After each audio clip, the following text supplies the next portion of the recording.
Good morning. How are you? I'm well. I'm well. Nice to see you. Likewise. Likewise. There's quite a lot of questions in people's minds about what's going on and what is going to happen with this virus, and in particular with our economy. And I thought, interesting way to answer some of those questions for myself and for some of those people would be to have a conversation with you and get a sense of what you're thinking. Thanks for having me, and thanks for opening this conversation. I think it's very important in these times to have as much information on these issues as one can get, and for the public to be as informed as possible. One of the big issues that I have, and one of the things I'm thinking about, is how we should think about opening up the economy. Which are the parts you think of the economy that are critical to be opened up, and what's the sequence of opening up? It's a great question, because I think as we turn from trying to bend the curve on infections and preventing hospitals and medical facilities from being overwhelmed, we have to start thinking about restarting people's livelihoods. It's all too easy to have a lockdown forever, but obviously that is unsustainable for the economy. So it has to be a sequencing. First, the places where you can maintain distancing, and it's not just distancing in the workplace, it's also distancing to and fro from the workplace, the transportation structure. Do people have private means of transport, their cycles or their scooters, or even cars? Or do they depend on public transport? And if it's public transport, how do you maintain distance in public transport? So there's a lot of work that needs to be done, both on creating the structures, as well as ensuring at the workplace it is relatively safe, as well as ensuring if there are accidents, there are fresh cases, how do you isolate quickly without having to go to a second lockdown or a third lockdown? Those will be devastating if we have to go there. That's what a lot of people say, that if you get into a cyclical lockdown, if you open up and then you're forced to shut down, then you open up and you're forced to shut down again, then that is devastating for economic activity, because it would completely destroy trust.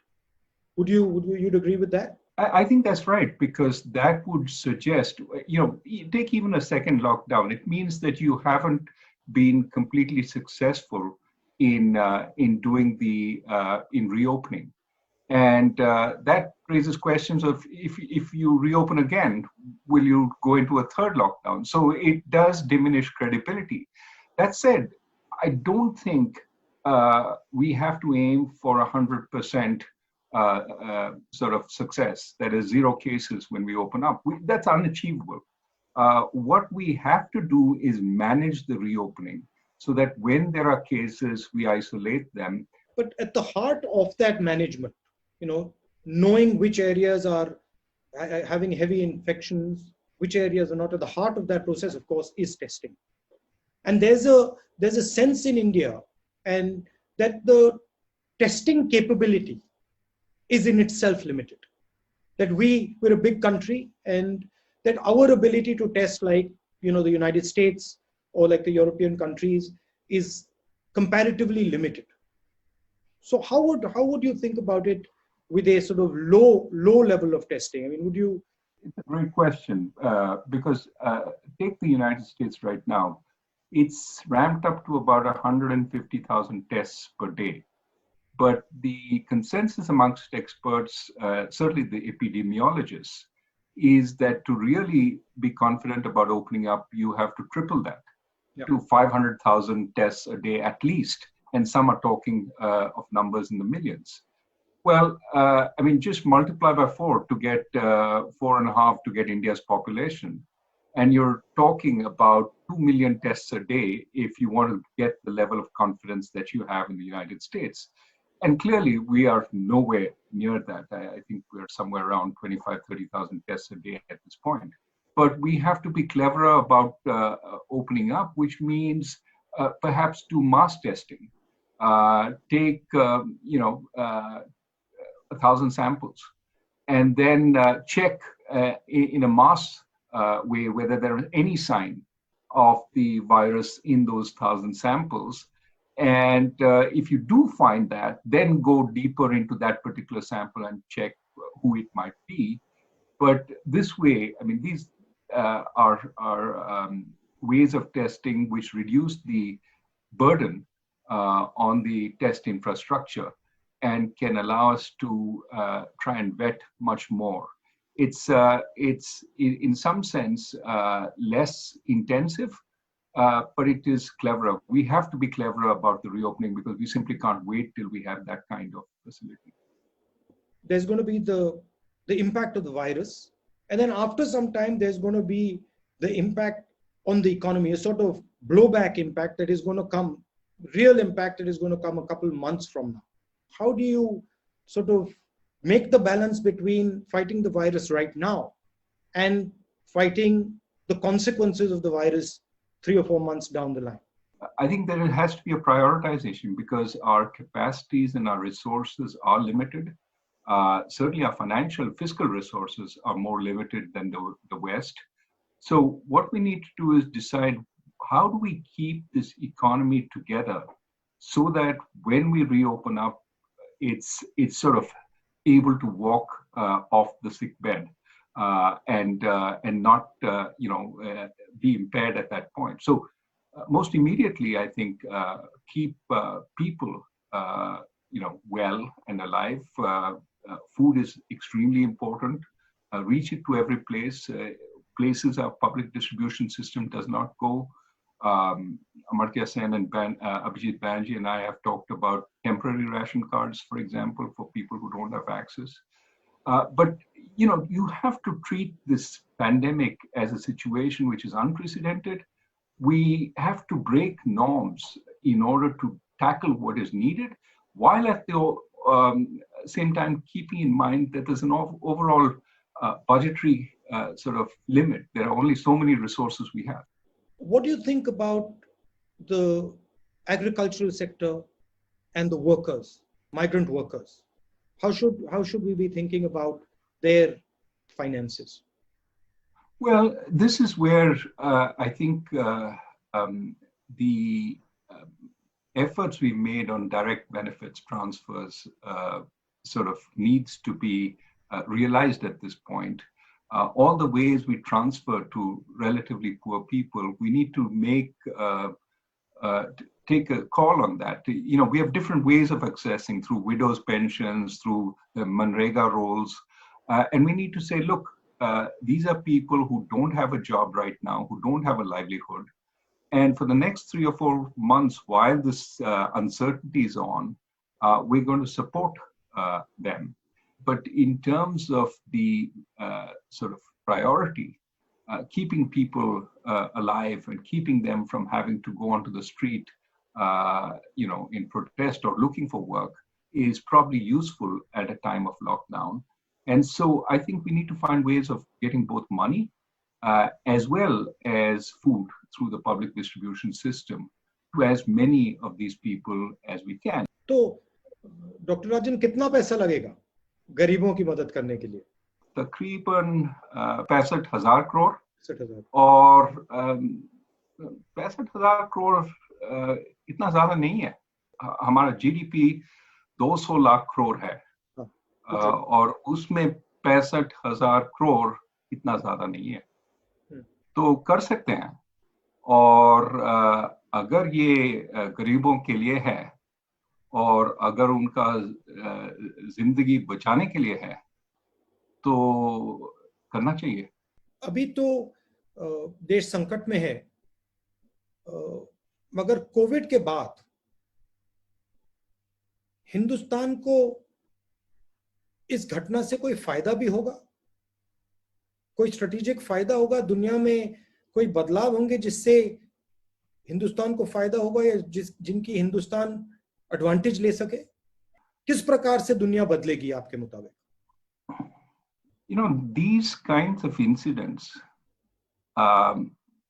rarely have positive effects for any country, in general. But there are ways countries can take advantage of them. And what I think we can say is that there will have to be a rethinking of everything in the global economy once we are out of this. If there is opportunity for India, it is in shaping that dialogue, in being more of a leader in that dialogue, because it is not one of the two big warring parties, but is a big enough country to hear its voice, to have its voice heard in the global economy. In this situation, India can find opportunities for its industry, for its supply chains, but most importantly, it can try and mold the dialogue towards one which has greater place for more countries in the global order, a multipolar global order rather than a single or a bipolar global order. Don't you think there's a crisis of centralization? That there is too much centralization of power taking place, and the conversations are stopping. I mean, I think it would conversations would help a lot of these problems that you're talking about, but it sort of breaks down for some reason. I do believe that decentralization is important both for bringing more local information to work, something we talked about earlier, but also about giving empowerment to the people. What you see across the world is a great sense of disempowerment. Decisions are being made elsewhere, not by me. Yeah. I have a vote, but that elects somebody in a far off place. My local sort of panchayat or state government has less power. They don't feel they can, alter anything, and so they become prey to a different set of force. I would ask you the same question. I mean, do you see this whole, Panchayati Raj, which Rajiv Gandhi, your father brought back? What effect has that had, and has that been beneficial? It's had a huge effect, but I'm sorry to say it's in retreat. So a lot of the forward movement on Panchayati Raj that had taken place, we are now moving back to a sort of bureaucratic, BM-based structure or a bureaucrat-based structure. And if you look at the southern states, they are doing a better job because they are actually more decentralized. And the northern states are centralizing power, and they're taking away power from the panchayats and the sort of grassroots organization. The closer decisions are taken to people, the more ability they have to keep a check on those decisions. So I think it's an experiment worth doing. But what do you think is causing this at a global level? Why do you think we are having this sort of massive centralization and stopping a conversation? What do you think there's a central cause, or do you think there are a number of causes? I do think there is a cause, and I think it is the global markets, right? There is a sense that if markets globalize, market participants, firms, for example, want to see the same rules everywhere. They want to see the same coordinating structure everywhere. They want to see the same government everywhere, because that then gives them confidence. That attempt at uniformity takes away power from the sort of local or national governments. Of course, in addition, there is the bureaucratic temptation to centralize.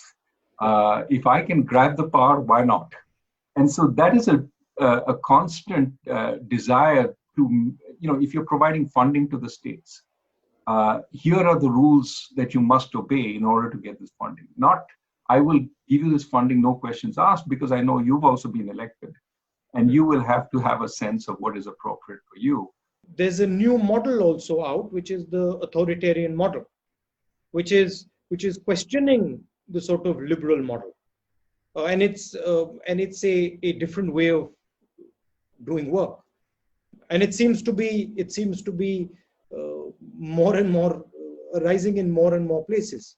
Do you think it's going to get pushed back? I don't know, because the central authoritarian model, the strong figure, in a world where you're powerless, is sometimes appealing, especially if you can develop a personal rapport with that figure, and you feel they believe in me, they care for the people. The problem with that is the authoritarian figure can develop their own sort of sense of, yes, I am the power of the people, and therefore whatever I say goes. My rules apply, not the checks and balances, not the institutions, not the decentralized structure. Everything is going to go through me. The sort of historically, what has happened is that has put too much weight on that center. And eventually that collapses. But clearly something has gone wrong with the global economic system. I mean, that's pretty clear, right? Would that be a fair statement? I think that's a fair statement, that it's not working for a lot of people. The growing inequality of incomes and wealth in developed countries is certainly a source of the concern. The precariousness of jobs, the so-called precariat, is another source of concern. You have these gig jobs without any sense of whether you will have income tomorrow. And of course, we've seen during the pandemic, many of these people don't have any support. They have lost out on both incomes as well as their safety net. Therefore, what we have today is both a problem of slowing growth. So we cannot dispense with markets. We do need growth. But we also have a problem of stuck or inadequate distribution. People aren't getting the fruits of that growth in the same ways. Many people are being left out. And so we need to think about both sides. And that's why I think rather than focus on distributing output, distribute opportunity. You know, it's interesting that you said that infrastructure connects people and that gives opportunity. But if there is division and hatred, that disconnects people. That's also infrastructure. There's an infrastructure of division and infrastructure of hatred. And that causes as big a problem. Absolutely. I think social harmony is a public good. Having everybody believe that they're part of the system and equal part of the system is essential. We cannot afford to be a house divided, especially in these times when our challenges are so big. And so I would prefer to put, our founding fathers, people who wrote our constitution, and the early sort of administrations. That's something I've been spending some time sort of relearning. And those people realized that there were some issues which you wanted to put on a shelf and not touch. Because if we got into those issues, we would spend a long time fighting each other. Also, you tend to divide and look backwards into history when you're struggling with a forward vision. So I think I like what you said about India needs a new vision. What would be the elements of that in your view? Of course, you mentioned in infrastructure, education, healthcare, but how would it be different than the last 30 years or 20 years? What would be the pillars that would be different? Well, I think that on the one hand, you need to create capabilities. The elements of creating capabilities is, better education, better healthcare, better infrastructure. And remember, when we talk about creating these capabilities, we have to walk the talk. But we also, make no mistake, need to rethink what our industrial and market system looks like. We still have the remnants of the old license permit Raj. And we need to figure out how we go to a place where the accent is on creating many, many more new jobs of a good quality. And there, more freedom, trust but verify is a good idea there. What's amazed me and is how important mahal is to economics. Sentiment, how important sentiment and trust is to economics. And one of the things I'm finding during this COVID issue is that the real problem is the trust issue. People don't quite understand what is going to happen next, and so there is fear in the system. You talked about unemployment. We had a big high level of unemployment that's now going to be massive. How do we think about unemployment going forward 2-3 months from now, when the impact of this thing actually hits? Well, the numbers are really worrying, right? If you look at CMI and says that, virtually 100 million more people have been put out of work as a result of this COVID. 50 million through unemployment, 60 million through leaving the labor force. Now, you can dispute what the particular survey does or says, but this is the only data we have. And the numbers are just mind-boggling. I think, again, this says we need to open up in a measured way, but as fast as possible, so that people start having jobs, because we don't have the capacity to support people across the spectrum for too long. And being a poor country, a relatively poor country, people start out with significantly lower reserves. But let me throw the question back at you. We see a lot of measures in the United States as well as Europe based on the kind of realities on the ground. The government in India, of course, has a different kind of reality that they're facing. What are the big differences in your view between the governing in the West and dealing with the reality of life in India? I mean, the scale, first of all, the scale of the problem, and at its heart, the financial scale of the problem, the inequality, and the nature of the inequality. So things like caste, the way Indian society is structured is completely different than American society, as you know. And some of the ideas that hold India back are deeply embedded and often hidden. So I think there's a lot of sort of social change that is required in India. And a lot of these problems are different in different states.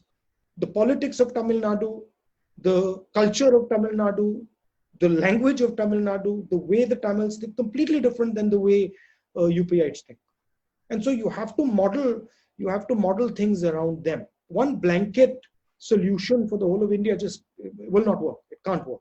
So there is, in our government, which I think is completely different than the United States, there is an element in our governance system, in our administration system of control, as opposed to, we have a district collector as opposed to a producer, right? So our idea is always one of control. And I don't think people say, oh, this is since the British. I don't think so. I think this is historic before the British.